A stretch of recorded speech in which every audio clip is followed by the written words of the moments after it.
Halo teman-teman, pada saat terjadi bencana seperti gunung meletus ataupun tanah longsor akan mengganggu aktivitas warga, bahkan merusak pemukiman, sehingga warga akan berlarian dan mengungsi ke tempat pengungsian. Tetapi di tempat pengungsian juga tidak selamanya pola hidup sehat dan bersih diterapkan. Apa itu pola hidup sehat dan bersih? PHBS merupakan kependekan dari perilaku hidup sehat dan bersih. PHBS adalah semua perilaku kesehatan yang dilakukan karena kesadaran pribadi sehingga keluarga dan seluruh anggotanya mampu menolong dirinya sendiri pada bidang kesehatan serta memiliki peran aktif dalam aktivitas masyarakat. Saat PHBS yang pertama, melestarikan kebersihan dan keindahan lingkungan. Yang kedua, mendukung produktivitas. Yang ketiga, mencegah penyakit infeksi. Aktivitas PHBS di tempat pengungsian meliputi buang air besar, buang air kecil di jamban, dan membuang sampah pada tempatnya. Mengapa harus buang air besar di jamban? Hal ini dilakukan pertama, menjaga lingkungan bersih, sehat, dan tidak berbau.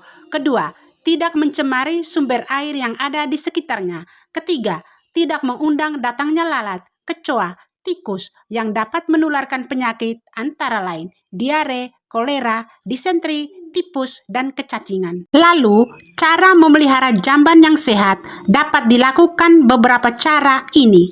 1. Lantai jamban selalu bersih dan tidak ada genangan air. 2. Bersihkan jamban secara teratur sehingga lubang jamban dalam keadaan bersih. 3. Di dalam jamban tidak ada kotoran yang terlihat. 4. Tidak ada lalat, kecoa, tikus yang berkeliaran.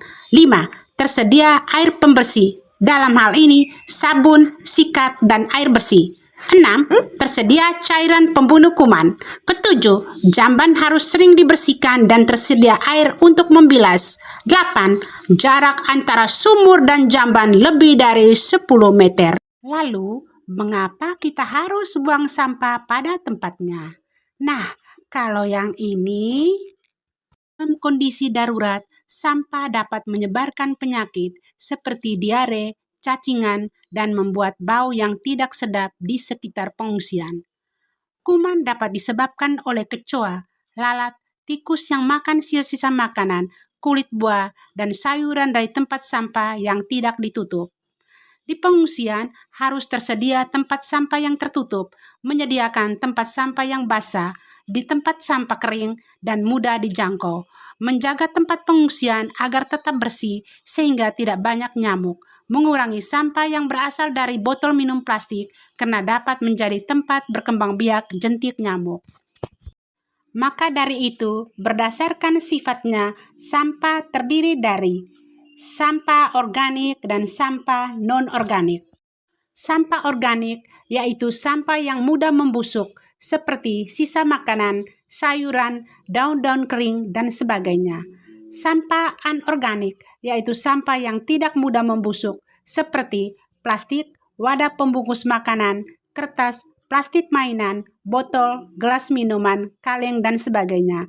Sampah ini dapat dijadikan sebagai sampah komersial atau sampah yang laku dijual untuk dijadikan produk lainnya.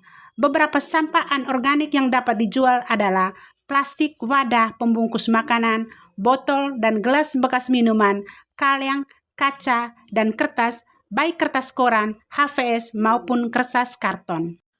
Peran petugas dan kader dalam membina masyarakat untuk membuang sampah pada tempatnya, yakni mengajak masyarakat untuk menggunakan tempat sampah.